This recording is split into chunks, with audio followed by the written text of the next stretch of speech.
नमस्कार साथियों, एक बार फिर से आप सभी का स्वागत है आपके अपने YouTube channel Indian technical institute पर। और आज अपने जो है बात करने वाले हैं ITI फर्स्ट ईयर का 19 मार्च का जो पेपर हुआ है, उस पेपर में जो पूछे गए प्रश्न हैं उसमें से कुछ एक प्रश्न उठाए हैं और आगे आने वाले जो पेपर रहेंगे उनके अंदर इनमें से क्वेश्चन आगे रिपीट होने के भी चांसेस बनते हैं। तो अगर आपका पेपर हो चुका है तो भी ये वीडियो आपके लिए इम्पोर्टेंट है, और अगर आपका पेपर नहीं हुआ है तो आपके पेपर में भी इनमें से क्वेश्चन आने के चांसेस बनते हैं। तो वीडियो जो है उसको अंत तक ज़रूर देखिएगा। और अगर चैनल पर आप पहली बार आए हैं, चैनल पर नए हैं, तो चैनल को सब्सक्राइब कर लीजिए, क्योंकि इसी तरीके की एजुकेशनल वीडियोज़ टेक्निकल लाइन से रिलेटेड इस चैनल के ऊपर प्रोवाइड करवाते रहते हैं। तो चलिए दोस्तों शुरू करते हैं। तो पहला जो क्वेश्चन आपको दिया गया है उसमें आपको क्या दिया गया है, संधारित्र की इकाई क्या है, यानी कि कैपेसिटेंस की इकाई क्या है, ये आपसे जो है पहले क्वेश्चन के अंदर पूछा गया है। तो कैपेसिटेंस की जो इकाई होती है वो क्या होती है, आपकी फेरेड होती है। और अगर बात आ जाती है कि इंडक्टेंस की इकाई क्या है, तो इंडक्टेंस की इकाई क्या होती है, हेनरी होती है। और अगर बात आ जाती कि आपकी चालकता की इकाई क्या है, तो चालकता की इकाई क्या है, महो है। और अगर आपने जो है क्वेश्चन के अंदर वो पूछ लेता कि आपके आवेश की इकाई क्या है, तो आवेश की इकाई क्या होती है, कूलाम होती है। तो ये चार इकाइयाँ जो है यहाँ पर दी गई है आपको, और चारों जो है वो आपके इंपॉर्टेंट है, और चारों में से पेपर में कोई भी जो इकाई है वो पूछी जा सकती है आगे वाले क्वेश्चन के अंदर। तो चलिए दोस्तों नेक्स्ट क्वेश्चन देखते हैं। नेक्स्ट क्वेश्चन के अंदर आपको दिया गया है, पावर ट्रांसफार्मर का कोर बनाने के लिए किस सामग्री का उपयोग किया जाता है। पावर ट्रांसफार्मर का कोर बनाने के लिए किस सामग्री का उपयोग किया जाता है। तो ऑप्शन में आपको दिया गया नरम लोहा, रोल्ड स्टील, तांबा मिश्रित धातु, कोल्ड रोल्ड ग्रेन ओरिएंटेड। तो यहाँ पर इसका जो सही आंसर होगा दोस्तों डी ऑप्शन जो है, कोल्ड रोल्ड ग्रेन ओरिएंटेड जो है, ये आपका जो है पावर ट्रांसफार्मर की जो कोर होती है इसको बनाने के लिए जो सामग्री के रूप में जो है ये यूज किया जाता है दोस्तों। अब देखिए नेक्स्ट क्वेश्चन अपने देखते हैं। नेक्स्ट क्वेश्चन के अंदर आपको क्या दिया गया है, तो नेक्स्ट क्वेश्चन के अंदर आपको एक मीटर दे रखा है, जिसका अंदर पूछा गया है कि आपका मीटर का नाम क्या है। और ऑप्शन में आपको दिया गया है AC मल्टी रेंज एमीटर है, DC मल्टी रेंज वोल्टमीटर है, AC DC multi range ammeter है, AC DC multi range voltmeter है। तो आपको जो है इसका सही आंसर देना था। तो इसका जो सही आंसर है, जिन बच्चों ने इसका जो सही आंसर बी अगर चूज़ किया है, जिन बच्चों ने इसका जो आंसर है वो आपका बी चूज़ किया है, तो उन बच्चों का आंसर ये जो है यहाँ पर सही रहेगा दोस्तों। चलिए नेक्स्ट क्वेश्चन को देखते हैं। तो इसके अंदर आपको जो है चौथा क्वेश्चन दिया गया है कि तंतु लैंप का कार्यकारी तापमान कितना होता है। फिलामेंट लैंप जो होता है, फिलामेंट लैंप का टेम्परेचर जो है, वर्किंग टेम्परेचर पूछा गया कि कितने टेम्परेचर के ऊपर फिलामेंट लैंप आपका काम कर सकता है प्रॉपर तरीके से। तो इसका जो सही आंसर होगा डी ऑप्शन। जिन बच्चों ने डी ऑप्शन किया है, यानी कि 2300 डिग्री सेंटीग्रेड, 2300 डिग्री सेंटीग्रेड जो है जिन बच्चों ने किया है, उनका जो आंसर है वो सही रहेगा दोस्तों। चलिए देखते हैं नेक्स्ट क्वेश्चन। नेक्स्ट क्वेश्चन के अंदर आपको जो है एक डायग्राम दे रखा है एक रेती का, और वो पूछा गया है कि इस रेती का क्या नाम है। और आपको ऑप्शन में दिए गए हैं कि रास्प कट रेती है, एकल कट रेती है, दोहरी कट रेती है, वर्गाकार कट रेती है। तो आपको जो है इनमें से बताना था कि ये कौन सी रेती का प्रकार आपको जो है पेपर में दिया गया है। तो इसका जो सही आंसर है दोस्तों, सही आंसर रहेगा ए ऑप्शन। ये जो रेती है ये कौन सा प्रकार है, रास्प कट रेती का जो है ये प्रकार है। तो अभी अपने जो है नेक्स्ट क्वेश्चन की ओर चलते हैं।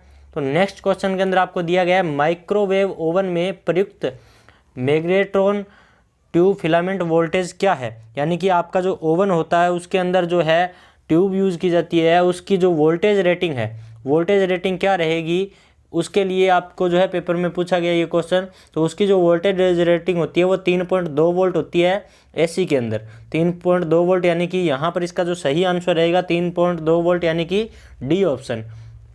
तो डी ऑप्शन आपका यहाँ पे सही और आंसर रहेगा। इसके बाद में अपने चलते हैं नेक्स्ट क्वेश्चन की ओर। तो नेक्स्ट क्वेश्चन के अंदर आपको दिया गया है, पावर ट्रांसफार्मर में लगे हुए ब्रीदर में नमी को कैसे नियंत्रित किया जाता है।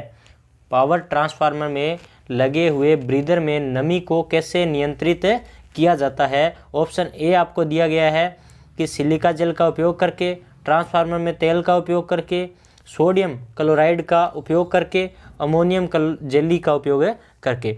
तो यहाँ पर आपसे पूछा क्या गया है, सबसे पहली बात तो कि ट्रांसफार्मर में जो ब्रीदर लगा होता है उसके अंदर जो नमी को कंट्रोल करने के लिए जो चीज़ यूज़ की जाती है वो क्या यूज़ की जाती है।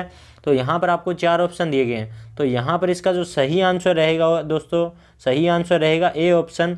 जिन बच्चों ने किया है सिलिका जेल का उपयोग करके और आपकी जो पावर ट्रांसफार्मर है उसके अंदर ब्रीदर के अंदर जो है नमी को कंट्रोल किया जाता है, तो ये जिन बच्चों ने किया है ए ऑप्शन, तो उनका जो है सही आंसर रहेगा। अब इसके बाद में चलते हैं नेक्स्ट क्वेश्चन की ओर। तो नेक्स्ट क्वेश्चन के अंदर आपको दिया गया ECC का विस्तारित रूप क्या है, यानी कि ECC की फुल फॉर्म जो है आपसे पूछी गई है। तो इसके अंदर जो है आपका सही आंसर रहेगा ECC का जो पूरा नाम होता है ECC का, वो होता है अर्थ कंटिन्यूटी कंडक्टर। अर्थ कंटिन्यूटी कंडक्टर जो है इसका पूरा नाम होता है, यानी कि यहाँ पर इसकी जो है फुल फॉर्म क्या रहेगी, ऑप्शन बी। तो ऑप्शन बी जिन बच्चों ने किया है उनका आंसर सही रहेगा। तो चलिए दोस्तों नेक्स्ट क्वेश्चन देखते हैं। नेक्स्ट क्वेश्चन के अंदर आपसे पूछा गया बैटरी में आवेशन के समय हाइड्रोमीटर का क्या उद्देश्य है। बैटरी में चार्जिंग के कंडीशन के टाइम, बैटरी जब चार्ज होती है उस टाइम जो है हाइड्रोमीटर का उपयोग किस लिए किया जाता है। तो मैं पिछली जो वीडियो थी उसके अंदर मैं आपको बता चुका था कि जब बात आती है वोल्टेज जो है रेटिंग के थ्रू, आपकी जो बैटरी है उसके अंदर बैटरी की वोल्टेज रेटिंग के थ्रू बैटरी की चार्जिंग कंडीशन अगर मापनी है तो उस कंडीशन में आपका जो है high rate discharge cell tester use किया जाता है।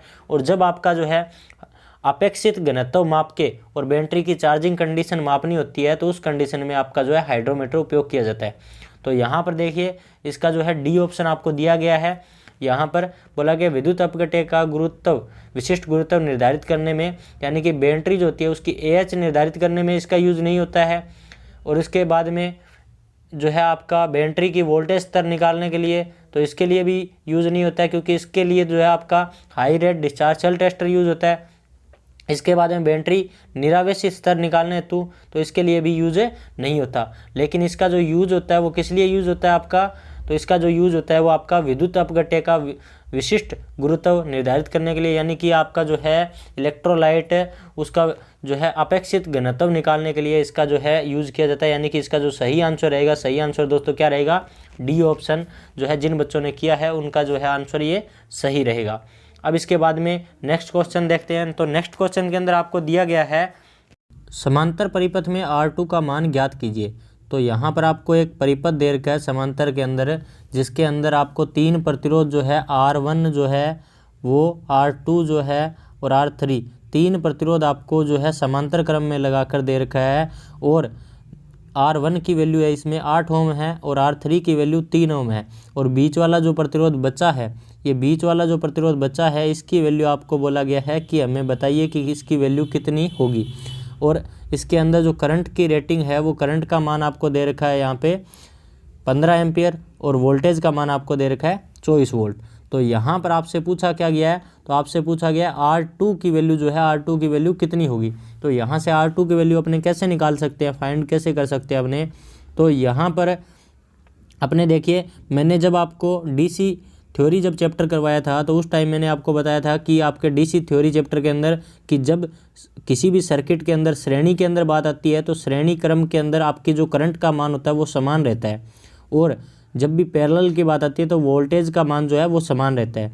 तो यहाँ पर R3 है, R2 है और R1 है, तीनों के लिए जो वोल्टेज का मान है वो वोल्टेज का मान 24 वोल्ट ही रहेगा, लेकिन जो करंट का मान है वो अलग अलग रहेगा। तो करंट का मान टोटल कितना है, 15 एम्पियर है। ये 15 एम्पियर की करंट है I1, I2 और I3 में डिवाइड हो रही है। तो तीन भागों में जब अपने डिवाइड हो रही है तो अपने तीनों की जो करंट रेटिंग है, तीनों की अलग अलग जो करंट है वो अलग अलग करंट निकाल लेते हैं सबसे पहले। अपने बाद करंट निकलने के बाद में जो है अपने पास वोल्टेज है, करंट और वोल्टेज जो है उसके रेशियो से अपने जो है प्रतिरोध का मान है निकाल लेंगे। तो यहाँ पर करंट के लिए फॉर्मूला क्या होता है यूज, तो करंट के लिए वही फॉर्मूला V/R। तो यहाँ पर V/R अपने को रखना है, लेकिन V/R जो है पहले अपने रख के देखते हैं R1 का मान। तो R1 का मान जब रखेंगे तो V कितना है, तो V का मान है आपका 24 वोल्ट। तो 24 वोल्ट और बटे में कितना, तो 8, तो बटे में 8, तो 24/8 यानी कि डिवाइड बाई, तो कितने आ गए, तो 3 एम्पियर। 3 एम्पियर जो है यहाँ से करंट का मान आपका आ गया। तो 3 एम्पियर करंट का मान आ गया। अभी जो है अपने इसको 3 एम्पियर को याद रखने के लिए यहाँ पर लिख लेते हैं हल्का सा 3 एम्पियर। 3 एम्पियर लिख लेते हैं यहाँ पर कि 3 एम्पियर अपने करंट का मान है।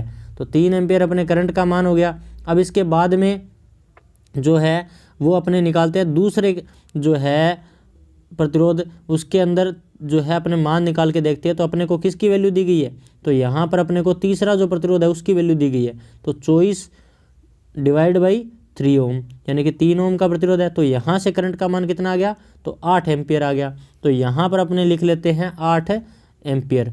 तो 8 एम्पियर यहाँ पर जब अपने लिखेंगे तो उसके बाद में इसमें 8 एम्पियर लिख लिया। अब देखिए यहाँ से अपना जो कोई भी ये सर्किट है इसके अंदर जो है 2 जो करंट है उसका मान अपने पास निकल के आ गया और टोटल करंट का मान अपने पास दिया हुआ है। तो ये जो करंट आ रहा है 15 एम्पियर, ये कितने भागों में डिवाइड हो रहा है, 3 भागों में से। उसमें से एक भाग 3 एम्पियर का है और दूसरा भाग 8 एम्पियर का है, यानी कि टोटल कितना हो गया, 8 और 3 11 एम्पियर। यानी कि 11 एम्पियर जो है वो करंट हमारे पास हमें मिल चुका है। लेकिन बाकी कितना करंट अभी बचा हुआ है, तो बाकी कितना करंट बचा हुआ है, तो 4 एम्पियर अभी तक करंट बचा हुआ है। तो ये जो 4 एम्पियर करंट बचा हुआ है, ये 4 एम्पियर करंट किसका रहेगा, ये 4 एम्पियर करंट आपका जो है R2 का रहेगा, यानी कि 4 एम्पियर करंट रहेगा R2 का। अब हमारे पास R2 का करंट है और R2 की वोल्टेज है। तो R2 की करंट और वोल्टेज है तो प्रतिरोध का मान हम लोग निकाल सकते हैं।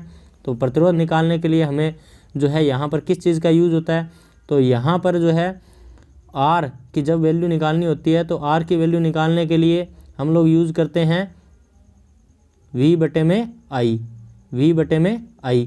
तो V/I जब यूज़ करते हैं तो यहाँ से V/I जब हम लोग करेंगे तो इसका मतलब क्या है, V का मान कितना है अपने पास, तो V का मान अपने पास है 24 वोल्ट और यहाँ पर जो I का मान है वो कितना है, 4 एम्पियर है। तो 4 एम्पियर यानी कि 6 चौके 24, तो 6 ओम जो है यहाँ पर अपना दूसरा प्रतिरोध है R2, उसका मान होगा। यानी कि अपने बात करेंगे इस सर्किट के अंदर, तो सर्किट के अंदर अपने को जो है 6 जो है ओम R2 का मान यहाँ पर प्राप्त होगा। और आपने जो प्रतिरोध जो ऑप्शन में दिए गए हैं उसमें 2 ओम, 4 ओम, 6 ओम और 8 ओम जो है आपको दिए गए हैं, जिसमें से तीसरा जो ऑप्शन है, तीसरा ऑप्शन 6 ओम का आपको दिया गया है। तो जिन बच्चों ने 6 ओम ये वाला ऑप्शन किया है तो उनका आंसर ये सही रहेगा दोस्तों। अभी अपने जो है नेक्स्ट क्वेश्चन देखते हैं कि नेक्स्ट क्वेश्चन के अंदर आपको क्या दिया गया है।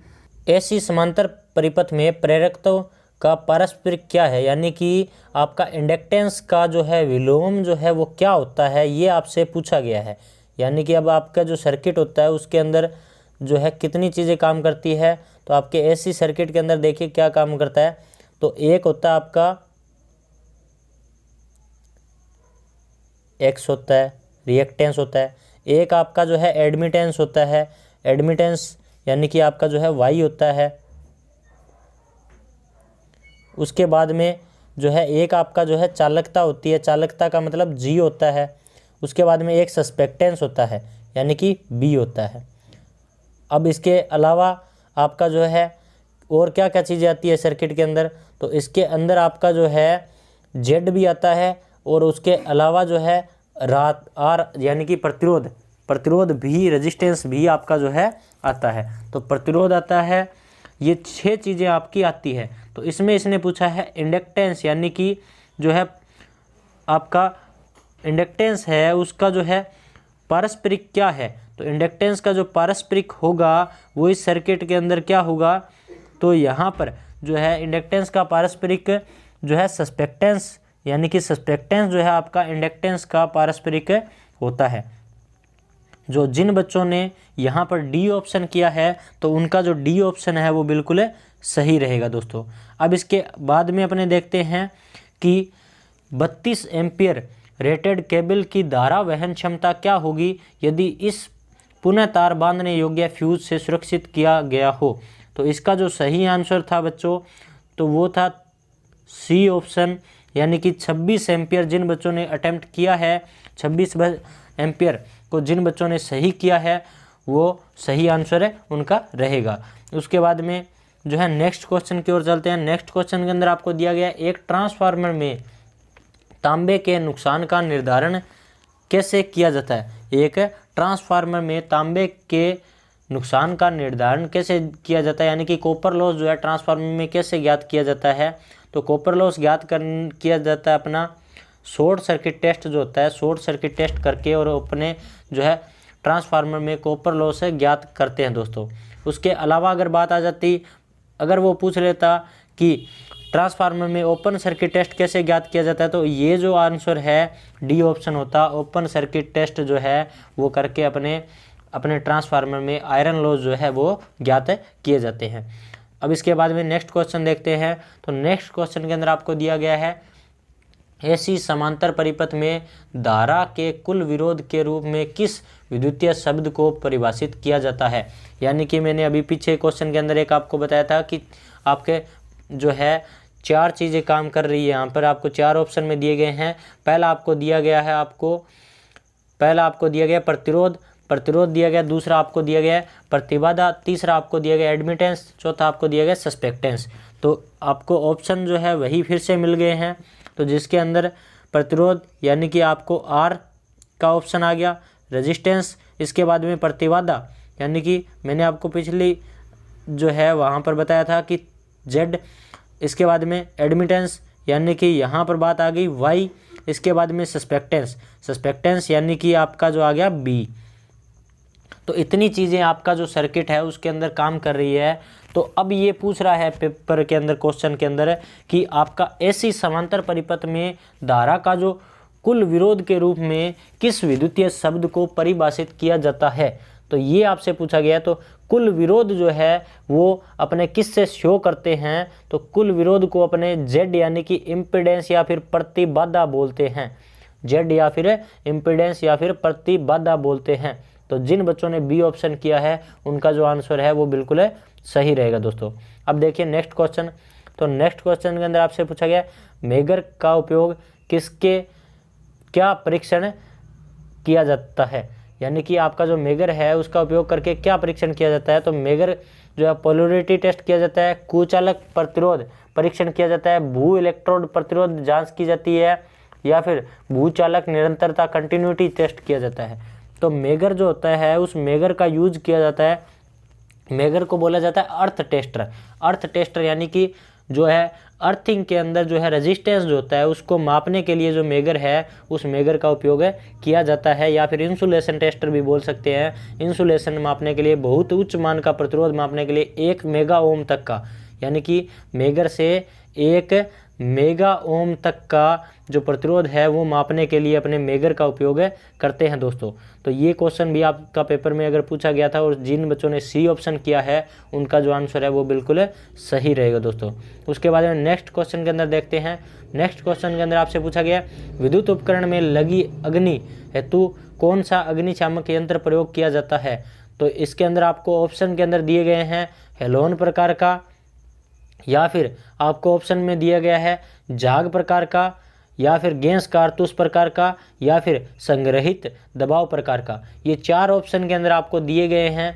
तो इसके अंदर आपका जो सही आंसर रहेगा दोस्तों, सही आंसर रहेगा हेलोन प्रकार का जो अग्निशामक यंत्र है वो आपका विद्युत जो उपकरणों में जो लगी हुई आग होती है उसको बुझाने के लिए उपयोग किया जाता है। और जो जाग प्रकार के और जो गैस टाइप जो कारतूस है, या फिर जो आपका संग्रहित दबाव प्रकार का जो अग्निशामक यंत्र है, ये आपके जो है class A B C 3 category के अंदर अलग अलग यूज किए जाते हैं। तो क्लास ये भी पेपर में पूछा जा सकता था कि जो आपकी वैद्युतिक उपकरणों से लगी हुई आग है वो आपकी किस कैटेगरी में आती है। तो क्लास डी की कैटेगरी में आती है, यानी कि क्लास डी की कैटेगरी में आती है।